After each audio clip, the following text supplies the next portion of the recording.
place the object in front of first lens such that the image of the object falls on itself. So these are lens combination given. We have an object 2 and we have lens L1. The light rays from object 2 fall on the lens L1 and then they meet at point P and then pass through the second lens, and after that they fall on the mirror M. For the image to be formed on the object, the light rays must fall perpendicular to the mirror. When they fall perpendicular to the mirror, they retrace their path back to the object. Okay, so we'll start with the second lens. For lens L2, the image is formed at infinity because they are parallel beam of rays, and then the object distance we have to find out, and the focal length is given as 10 centimeters. So using lens equation, I can write 1 by f is equal to 1 by v minus 1 by u.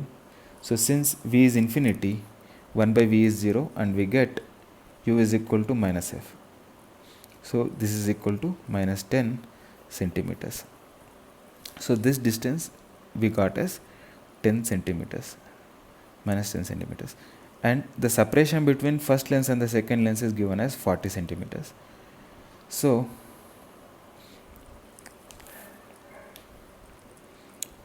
from this diagram, if I call this as V, then we get V is equal to 40 centimeters minus 10 centimeters, which becomes 30 centimeters. Now let's do the same for the first lens. For the first lens, f is again 10 centimeters and v we obtained as 30 centimeters, and then x is taken as u is taken as minus x. Now we substitute this in the convex lens equation, which is 1 by f is equal to 1 by v minus 1 by u, and 1 by f is 1 by 10, 1 by v is 1 by 30, and 1 by u is plus 1 by x. So this gives us 1 by x is equal to 1 by 30 with minus sign plus 1 by 10.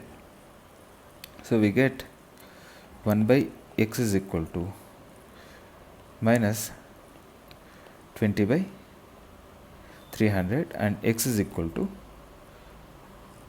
15 centimeters.